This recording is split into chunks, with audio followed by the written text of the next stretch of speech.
सन 2025ला भूमपंडा वाशी या ठिकाणी अतिवृष्टीमुळं शेतकऱ्यांचं अतोनात नुकसान झालं. नदीलगतच्या जमिनी वाहून गेल्या, गुरंढोरं जनावरं मेली, शेतीचं तसेच फळबागांचं नुकसान झालं. सरकारनं फार मोठमोठ्या घोषणा केल्या की या शेतकऱ्यांना सावरण्यासाठी आम्ही पीक विमा असेल, इतर तातडीची मदत असेल, त्या ठिकाणी वाहून गेलेले पूल असतील, रस्ते असतील, रातोरात आम्ही उभा करू.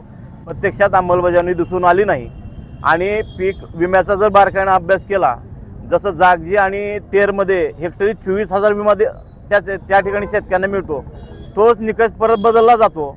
इतर तालुक्यामध्ये विशेष म्हणजे ज्या भागात अतिवृष्टी झाली त्या ठिकाणी कुठं 1,500, 2,000, 2,500 असं मंडळनिहाय शेतकऱ्यांना पीक विमा मिळतोय.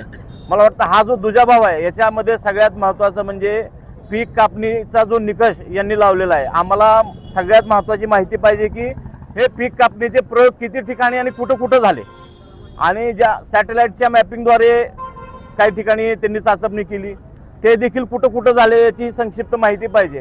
कायम शेतकऱ्यांची फसवणूक, शेतकऱ्याच्या तोंडाला पानं पुसण्याचं काम यांनी केलं आहे. आता लोहाऱ्यामध्ये सुद्धा बघा 47 पैकी 31 गावाला विमा अतिशय अल्प मिळाला आहे. कुठं 1,000, 1,500, कुठं 2,000 रुपये, म्हणजे 3 मंडळ त्या ठिकाणी वगळण्यात आलेले आहेत. एकंदरीत हा जिल्ह्यावर अन्यायच आहे. संपूर्ण जिल्ह्यामध्ये असाही पाऊस कमी असतो, पिकाचं सोयाबीनसारखं पीक येतं की जातं माहिती नाही, आणि शेतकऱ्यांनी भरलेला जो विमा आहे तेवढंच एक शाश्वत उत्पन्न आता मला वाटतं की ते शेतकऱ्यांसाठी आहे.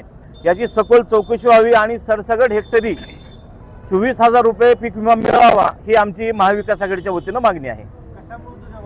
राजकीय हस्तक्षेप आहे की प्रशासनाची चूक आहे? सगळ्यात महत्त्वाचं राजकीय हस्तक्षेप पण आहे त्याच्यात. जे सत्ताधारी आहेत त्यांच्या मंडळाला कसा मिळतो पीक विमा जास्त, तुम्ही मंडळ तपासा ना. आणि जिथं जिथं विरोधक आहेत किंवा जिथं कुणीच ज्या शेतकऱ्याला वाली नाही त्या ठिकाणी काहीच बघितलं जात नाही. भूमपरंड्याचे आमदार प्रत्यक्षात मतदारसंघात हजरच नाहीत. काय विषय झाला तर फोनवर बोलतात. शेतकऱ्यांच्या बांधावर जाऊन काम करावं लागतं. पीक विम्यासारखा महत्त्वाचा विषय आहे आणि कानाडोळा केला जातो.